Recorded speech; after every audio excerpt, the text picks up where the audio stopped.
And ito yung sinasabi natin guys na mga success sa mga goals nyo. Ma-achieve nyo yung mga goals nyo guys. And actually, parang simula pa lang ito. Simula pa lang ng pag-achieve nyo ng goals, malayo pa yung pwede nyong marating sa buhay. So, parang you're getting started, you're just getting started. Parang mas nagkakaroon kayo ng motivation, mas sumisigla kayo, no? Pagka-achieve nyo ng goal, but definitely mas malayo pa yung mararating nyo. Kung may na-achieve na kayong guys, mas may ma-achieve pa kayo in the future mga kapiksi. And ito yung mga financial gains mga kapiksi, no? Sabi ko nga sa inyo pagdating ng November, December,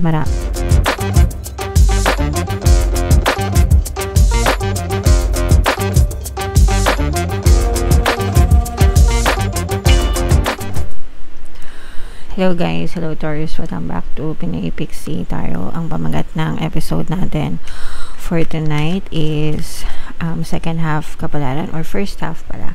First half kapalaran guys, para ngayong December 1 to 15 para sa Taurus, Sun, Moon, Rising sign and Venus. Unahin natin tong deck na to guys. Ito yung mga mensahe sa inyo or yung mga paparating sa inyo mga kapiksi ngayong first half ng December. So, isa-isay natin. Kung ano lang yung makaresonate, guys, take that message kasi hindi lahat ng mensahe ay magre-resonate sa inyo. So, yung first message natin, guys, meron tayong idea, no? So, ibig sabihin nito, guys, for some of you, nakaisip kayo ng mga magagandang idea para sa inyong kinabukasan, sa inyong kabuhayan. Mga kapiksi, yung iba sa inyo, pwedeng nagpe-prepare kayo ng mga plano.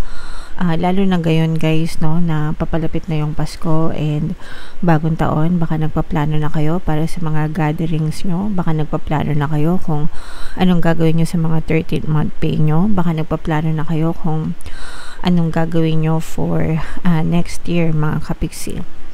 Pero whatever that is guys, maganda yung takbo ng isip nyo, 'di ba? So hayaan nyo lang na dalhin kayo kung saan kayo dadalhin ng mga pagpaplano nyo sa buhay na yan, okay?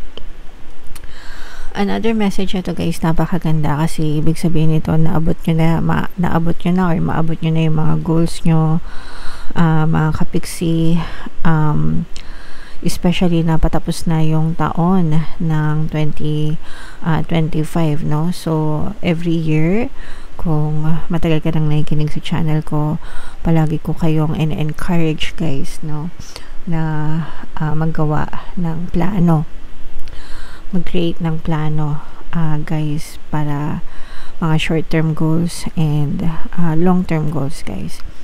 So for some of you, pwedeng na-achieve nyo na yung mga goals na yon, and you may also be planning, baka nagkakaroon na rin kayo ng mga plano para sa mga next goals nyo for next year mga kapiksi. But ibig sabihin nito guys is achieve na yung mga plano nyo mga kapiksi. And ito naman ay may mga protesta guys, no? Pwedeng sa politika kasi alam niyo na magulo yung politika natin ngayon. Actually, ever since naman magulo talaga. So yung iba sa inyo baka actively na nagpa-participate kayo sa mga rally, sa mga protest, and yung iba naman kahit na hindi, kunwari may protesta kayo sa kumpanya or sa kung ano man yung pinaglalaban nyo guys, no? So as long as gawin nyo siya ng mapayapa mga kapiksi, hindi naman porket nagpo-protesta gagawin nating magulo, no? Kailangan lang natin iparating yung ating boses mga kapiksi, okay? Alright.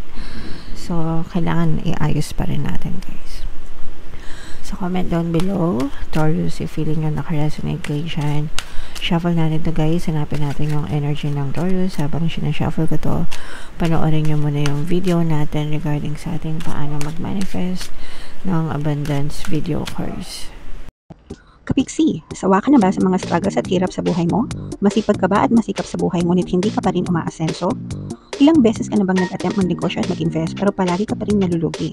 Sa pagkakataon na ito ay maaaring may subconscious beliefs ka na nagiging balakid sa iyong pag-unlad at pagyaman. Introducing, paano mag-manifest ng abundance video course. Dito ay matututunan mong ma-overcome ang mga balakid mo para tuluyan ka ng umunlad, umasenso, sumagana, maging matagumpay, successful at maswerte sa iyong kabuhayan, pera, trabaho, negosyo sa lapi at kaperahan ng bonggang-bongga. Dali, mag-send na ng email sa pinoypixietaro@gmail.com at simulan na ang iyong pagyaman ngayon. Sa lahat ng gusto mag-avail ng course guys, meron tayong paano mag-manifest ng abundance video course, paano mawala ang third party, at magkaroon ng harmonious na relationship, paano pabalikin si ex, reverse breakup. Sa mga interesado guys, mag-send lang kayo na email sa pinoypixietaro@gmail.com. And sa mga naghahanap ng pampaswerte na lucky charms or lucky bracelet o Venturin tsaka Citrine, yung recommended ko mga kapiksi, may makikita kayong mga link sa description box. So, Taurus, kayo ay na-represent ng Queen of Coins. Latag natin yung spread nyo. Available na guys yung inyong 2026 kapalaran, no? Nandun na sa homepage natin. Kung ninyo pa napapanood, panoorin nyo na guys. So, this is both negative and positive mga kapiksi. Unahin natin yung negative guys, no? For some of you, meron ditong presence ng water sign, Cancer, Pisces, Scorpio. For some of you, maaring may water element kayo sa inyong natal chart or you may be dealing with another water sign. Yung iba sa inyo, maaring magkaroon ng konting problema or konting pagsubok ngayong season na to. Merong konting stress, no? Konting stress, konting toxicities na maaari kayong ma-experience mga kapiksi. Pwedeng may kinalaman sa kaperahan guys or sa finances. Baka magkulang yung budget nyo, ganyan. Baka mag-overspend kayo. Although may mga 13th month kayo mga kapiksi, yung iba sa inyo, pero baka mag-overspend. Ibig sabihin, mas malaki yung budget sa gastos kaysa dun sa pumasok sa pera. Baka medyo kapusin kayo. Kaya medyo anuhin nyo lang. Lalo na kung may emergency guys, no? Yung mga hindi inaasahan, like may pera nga kayo pero baka biglang may ma-hospital sa inyo or biglang may magkasakit. So, syempre dagdag gastos guys. Kaya make sure na alagaan nyo yung inyong kalusugan at saka palaging kailangan palaging may emergency fund para sa panahon ng mga pangangailangan meron kayong madudukot mga kapiksi. Okay? So, yun yung nakikita natin sa negative mga kapiksi. Sa positive naman, ito guys, unahin natin to kasi may mga pagbabago na maaaring maganap sa inyo. Ito yung mga bagong negosyo guys or bagong investment. May mga bagong pirmahan, no? Parang makakapag-seal kayo ng mga kontrata, makakapag-seal kayo ng mga proyekto, lalo na kung kayo ay mga freelancers mga kapiksi. Kung kayo naman ay nag-a-apply ng trabaho, maaaring ma-seal nyo yung kontrata.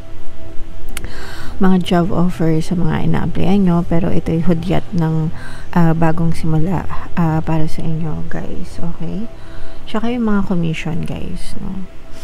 I'm sensing na may mga commission based na mga project na nakukuha kayo mga kapiksi. So maaaring maganda yung bigayan dyan, kaya magdadala yan ng maganda and positive change sa inyo.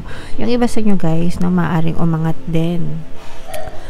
Pwedeng ma-promote yung iba sa inyo, no? Ito yung season na usually December, January, February yan hanggang March. Yan yung usual na nagkakaroon ng mga promotion sa mga kumpanya kasi nagkakaroon ng mga performance evaluation. So, kung candidate ka for promotion o kaya naman magkaroon ka ng salary increase, no?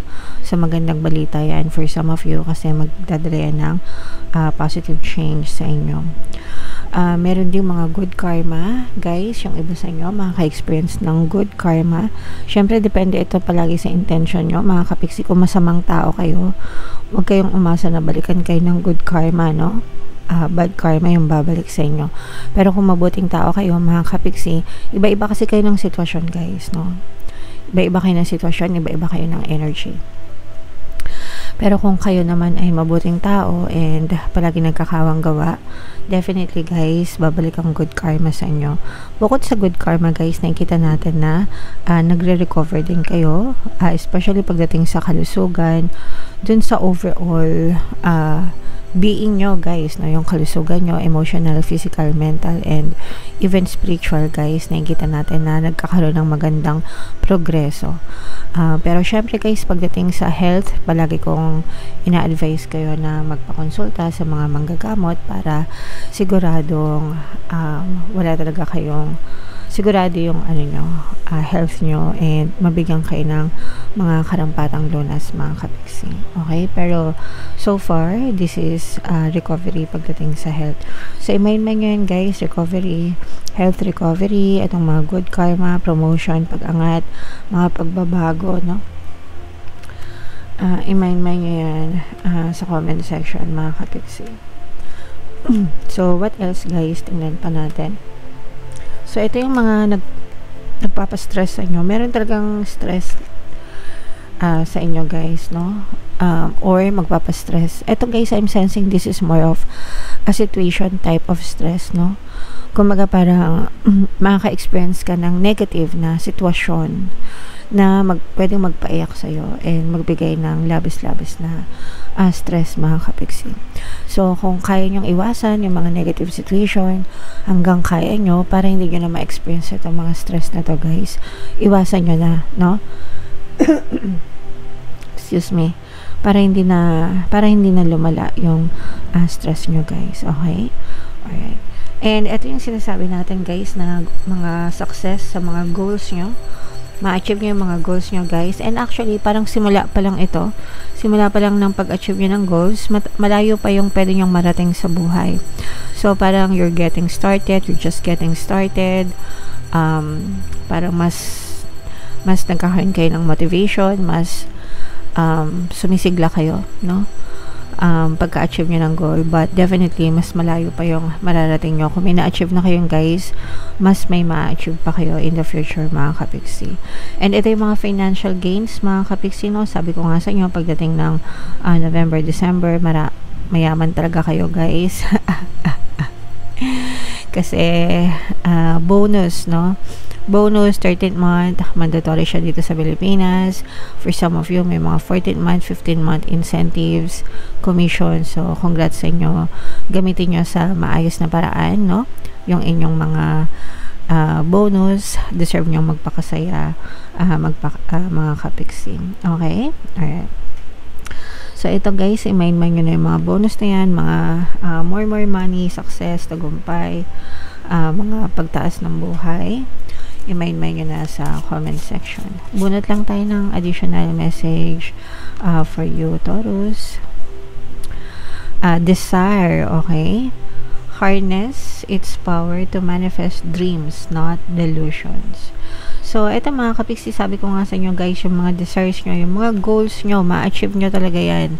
Hit na hit nyo yan guys. Talagang sa-success kayo sa pag-hit ng mga goals nyo, sa pag-hit ng mga desires nyo, ma-manifest nyo yung mga dreams nyo, ma-manifest nyo yung mga goals nyo. So, push lang ng push mga kapiksi hanggang sa matapos yung 2025 guys. Okay? Alright, so yeah, mind nyo na yan guys. Comment down below if naka-resonate kayo.